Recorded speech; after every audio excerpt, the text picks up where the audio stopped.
Good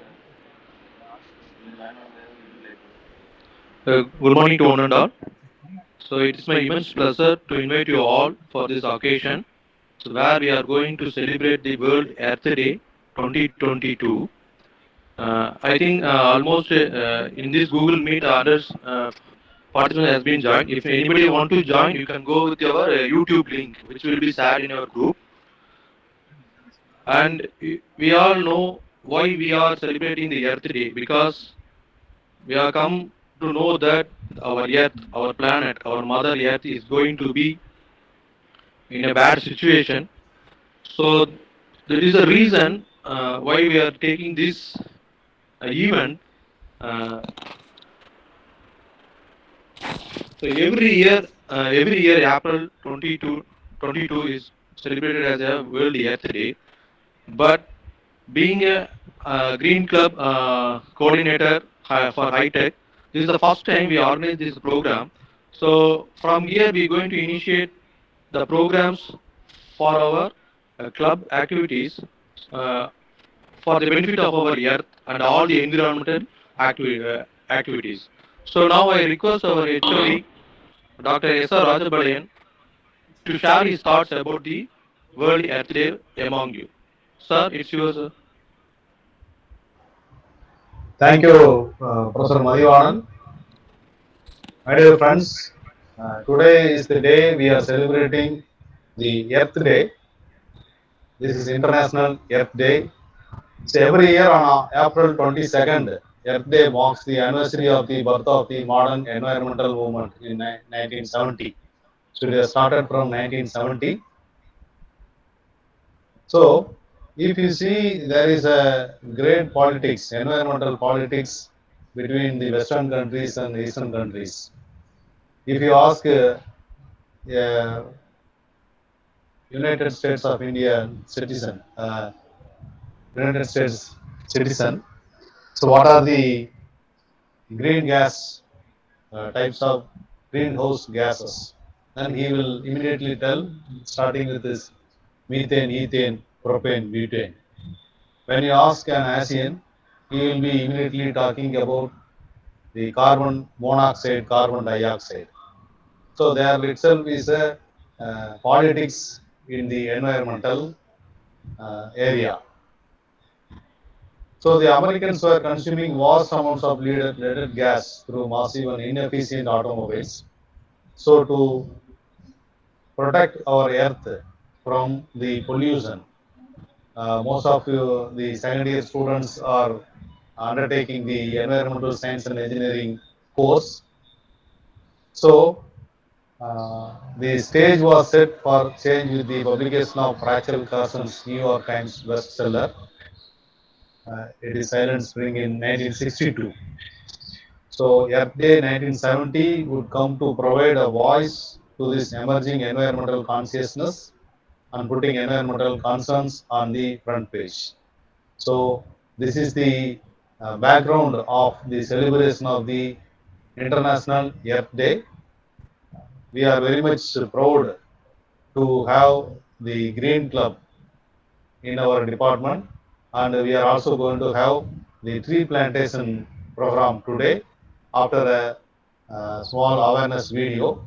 So I invite all and all the student friends and faculty members to have a fruitful discussion today on the International Earth Day. After this video, we are going to have the tree plantation program. So that is also to be documented.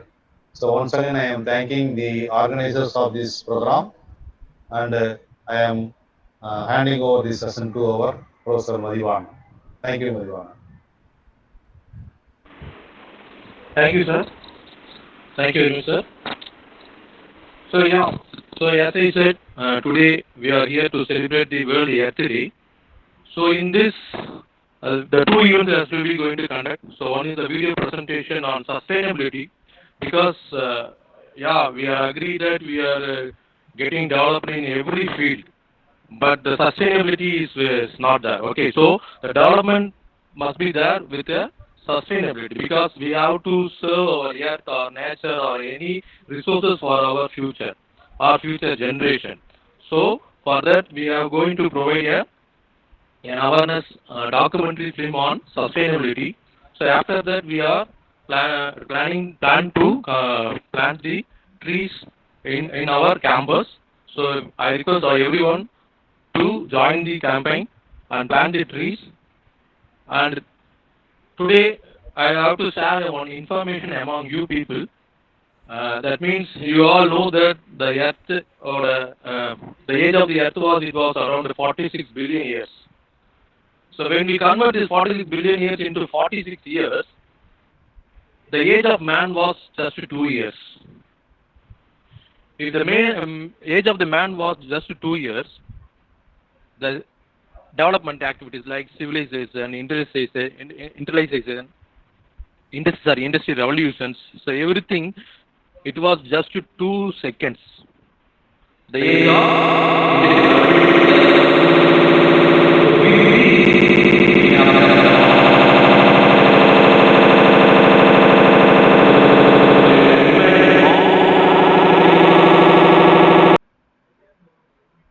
a decade.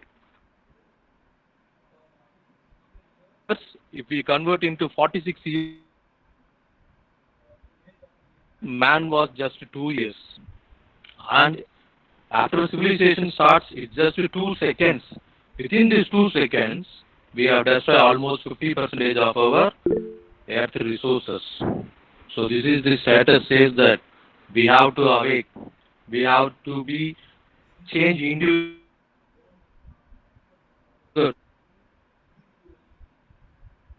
change. You have to contribute to your earth.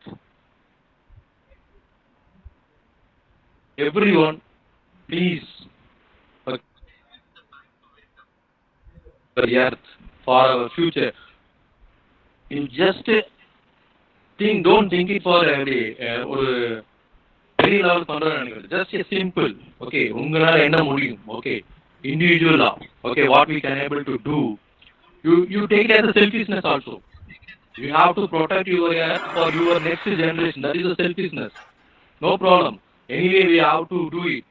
Okay, so I humbly request all of you to take some initial activities and follow to save our earth and save our life. Thank you. Now it is time to present the video. So everyone are requested to listen the video.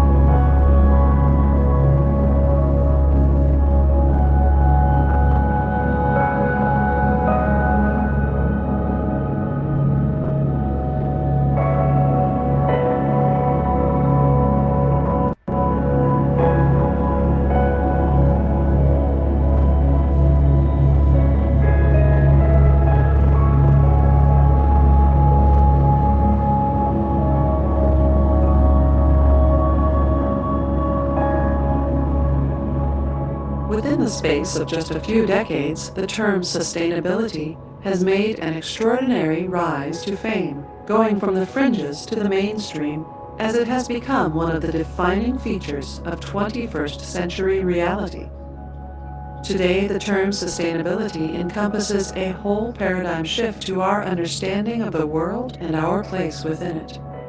This new paradigm of sustainability is set to have a fundamental and pervasive effect on how we manage and design systems in the 21st century, as it will affect all aspects of our economy.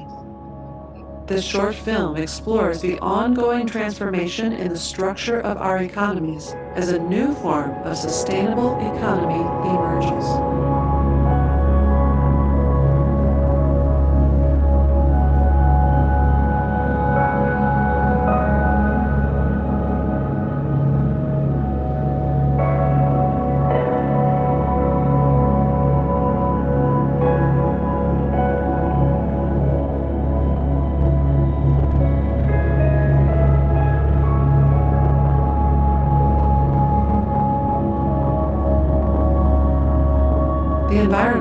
represents the whole ecosystem.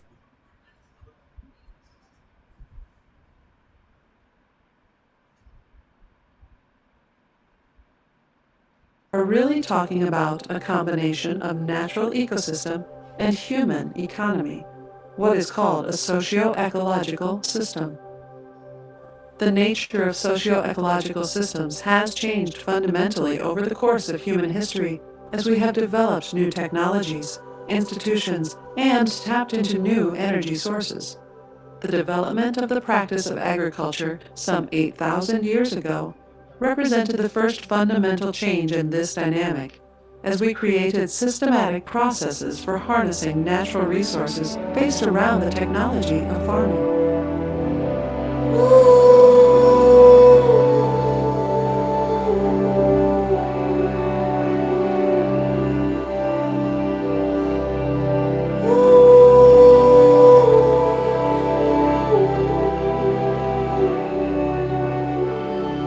At this point in history, humans were dispersed across the continents, and the Neolithic Revolution was ongoing. The Neolithic Revolution was a fundamental change in the socio-ecological systems of the time, where the shift from hunting and gathering to agriculture led to permanent settlements, the establishment of social classes, the eventual rise of urban living, and large civilizations. Before the modern era, people were very much aware of their environmental limitations. Interactions within socio-ecological systems were local in nature. The majority of traditional societies are the net result of a long process of coevolution between a group of people and their natural environment, which created strong limitations to what was physically and biologically possible and what was not. The majority of people were small-scale subsistence farmers. Most of the agricultural production was for home consumption. Agricultural techniques were adapted to local environmental conditions. The amount of land that each family could cultivate was limited by the large amount of human or animal labor that was necessary for agriculture. For thousands of years, agrarianism formed the foundations to many civilizations that rose and fell around the world.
The rise of the modern era, some 500 years ago in Europe, created the context for a whole new dynamic in the relationship between humans and their natural environment. With a shift from a dominant pre-modern religious vision of the world to a modern scientific view, came a whole new way of seeing the natural environment. This new scientific knowledge got directly applied to the engineering of our physical environment, giving rise to the explosive technological change that was the Industrial Revolution. The Industrial Revolution that started in the late 1700s represented a radical dislocation between society and the ecosystem. Agriculture changed in Europe when the Industrial Revolution made it possible to use machines instead of human and animal labor for work such as plowing fields and harvesting crops. Starting with mechanization, the chain of effects can be traced through as machines gave farmers the ability to cultivate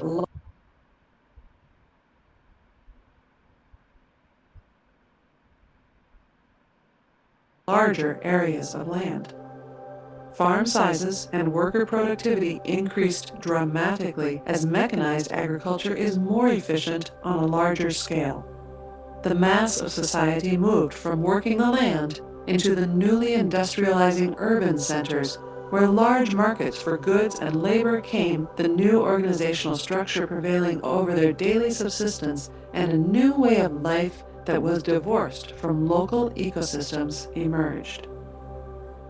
A major part of this changing dynamic was the harnessing of new energy sources that were greatly more powerful than anything humans had used to fuel their economies before.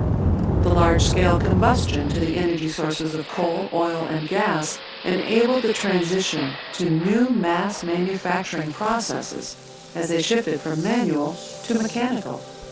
These initial changes in technology, economy, society, and ecology set in motion a series of changes, such as increasing economies of scale, commodification, and urbanization that through interconnected feedback loops continues to this day in many countries around the world.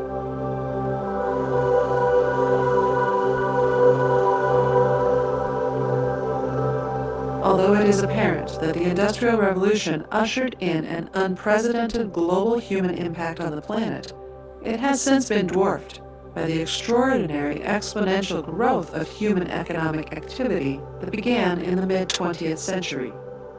Many of the processes of change that began with the Industrial Revolution reached a takeoff point in the mid to late 20th century, as almost all indicators for economy and ecosystem started changing at an exponential rate, from population growth to loss of species to energy consumption.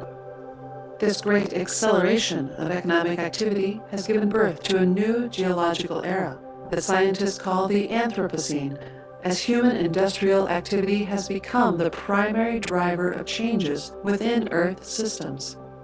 The Anthropocene represents a new form of socio-ecological system, one that is truly global in nature, with an unprecedented scale of alteration to Earth's core systems, such as overall biodiversity, climate, or ocean acidity.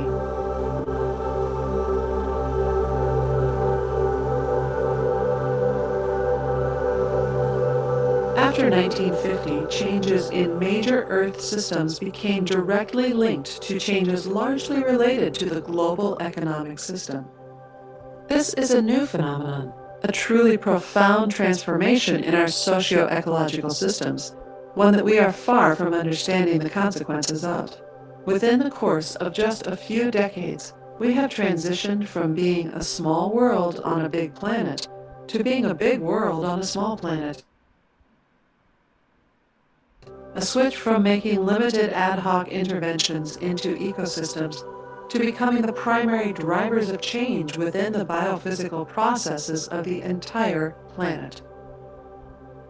These changes and their potential consequences through the changes in climate that we are currently witnessing. Through human industrial interventions,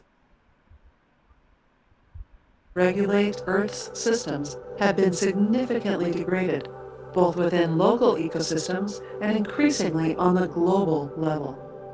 The breaking of these stabilizing negative feedback loops increases destabilizing positive feedback that makes the system more unstable and thus generates more extreme events, what scientists call global weirding. We have benefited for over 10,000 years since the beginning of the Holocene from Earth regulating itself to create an environment conducive for human economic activity. The Anthropocene is a recognition that this stable geological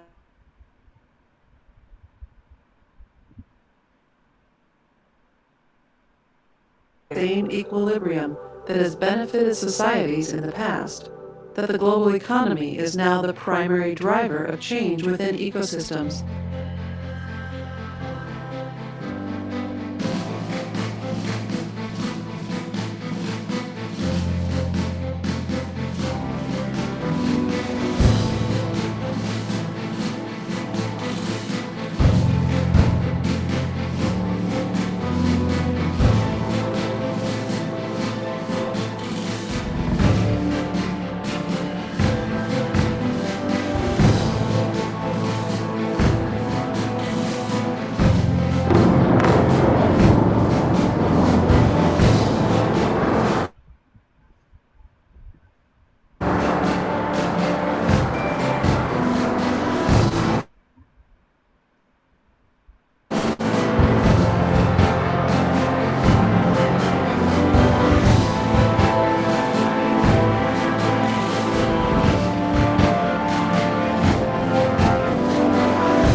operating within its environment. When a system becomes inefficient at operating within its environment, it consumes more of the available resources and produces more entropy or waste, rendering it unsustainable. Sustainability is, though, not a property of a thing. Things in isolation cannot be sustainable. Sustainability is more what we call an emergent feature of whole systems. It is not so much about the parts as how the parts work together to enable effective overall outcomes. For example, an electric car is not really sustainable if the power system it is running on imports coal from the other side of the planet to provide it with electricity. Or likewise, if we build an eco-home in the middle of suburbia where the inhabitants have to drive a long distance to do shopping or take their kids to the park, this again will not achieve sustainable outcomes because we are simply optimizing individual parts without optimizing the whole. It is precisely because sustainability is about a relationship between a whole system and its environment that it cannot be achieved through optimizing individual parts, but instead requires us to look at how whole systems work, how all the parts are interrelated to enable the emergence of an efficient overall system, and thus sustainable results. This is to a large extent why sustainability presents such an intractable challenge to our existing institutional framework. Traditionally, we take a very analytical approach to management. We break systems down into their parts, analyze the parts, and try to optimize them, thinking that if all the parts are working, then the whole will be working. In relatively simple systems, this kind of reductionist approach can work, but in something as complex as an entire economy or global supply chain, it comes to be more how the parts are interrelated into the whole that comes to matter. If we wanted to try and make a supply chain more efficient, we can only get so far by getting each business to optimize their activity in isolation before we need to look at the coordination across the whole supply network.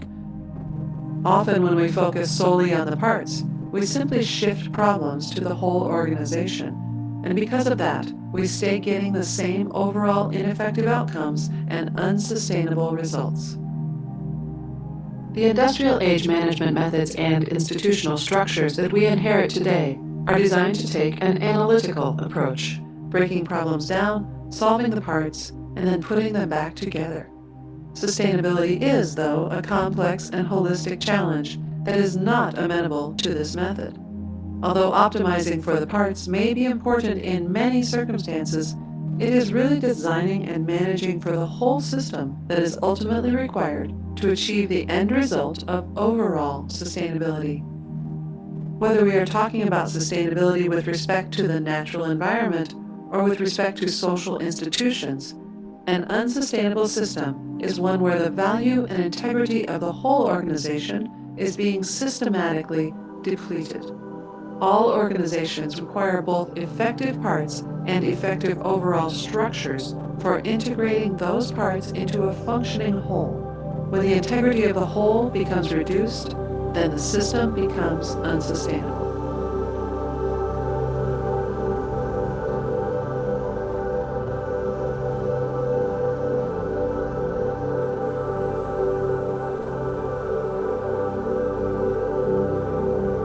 When the social capital within a society, the trust within the social bonds of the community, becomes depleted, it is only a matter of time before an event occurs creating a crisis that would have easily been resolved given a normal level of trust within the community.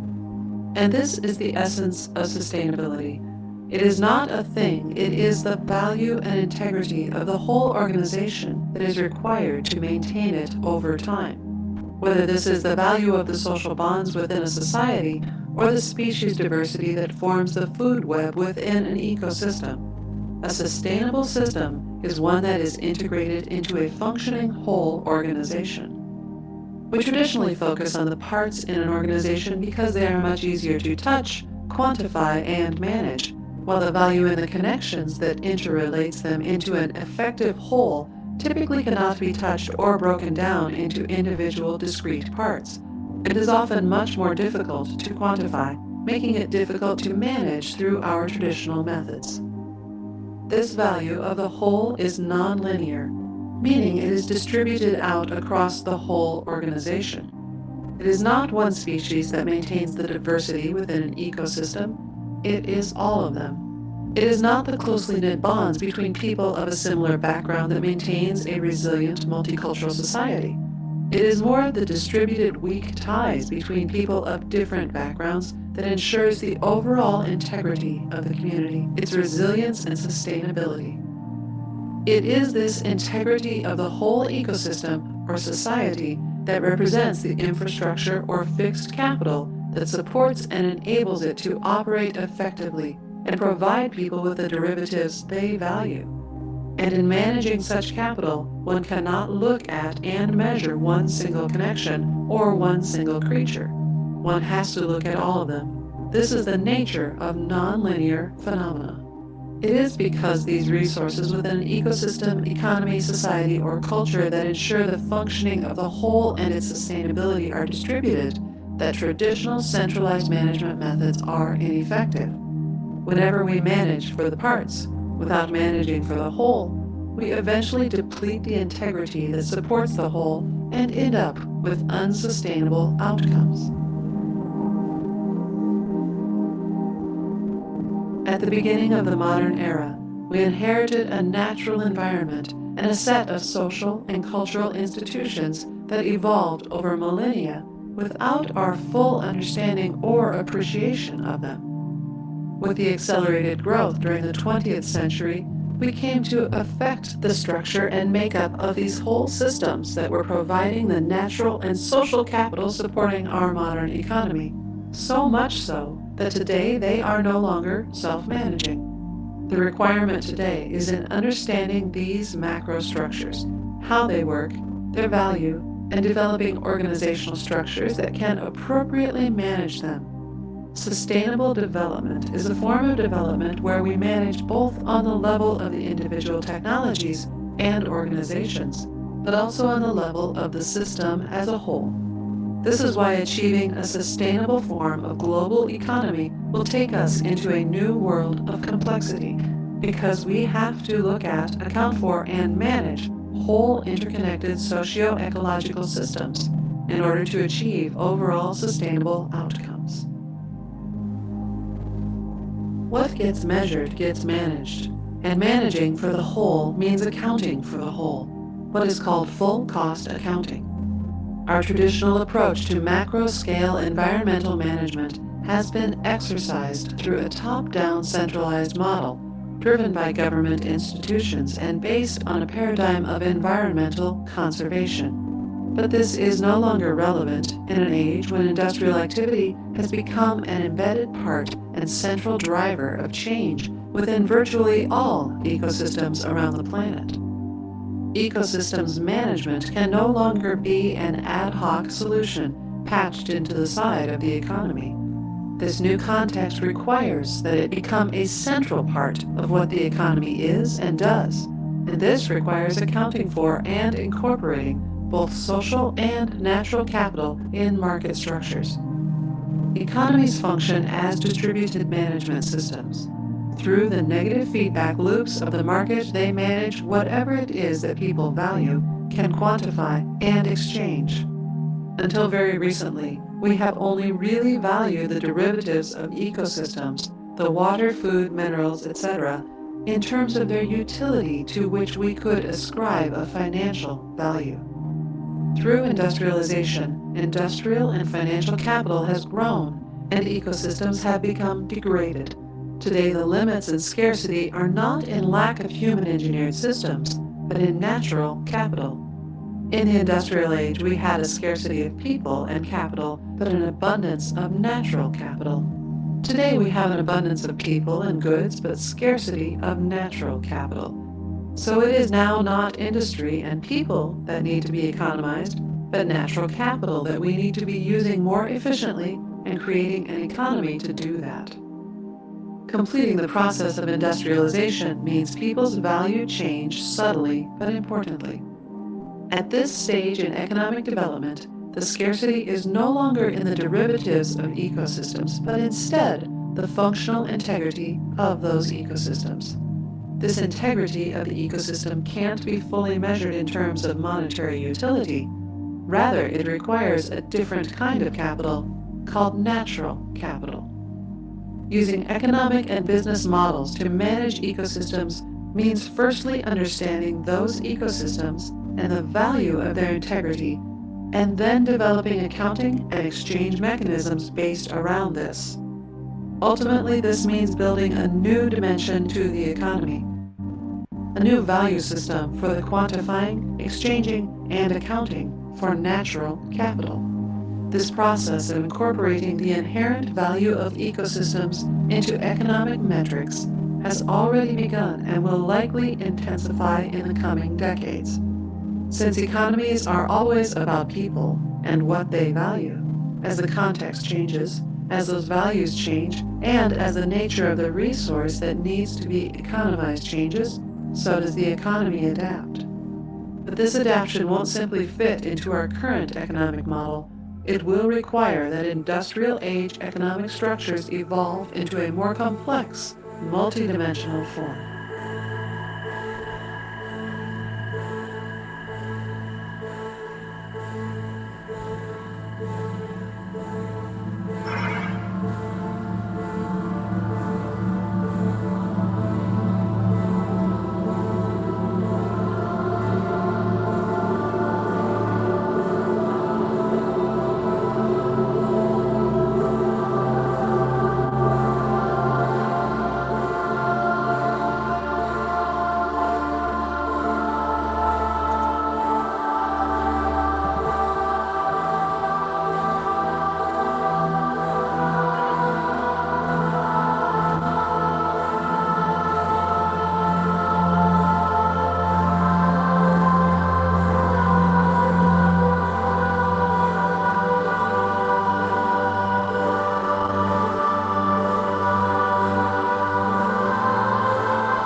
Thank you, students. You can leave the meeting.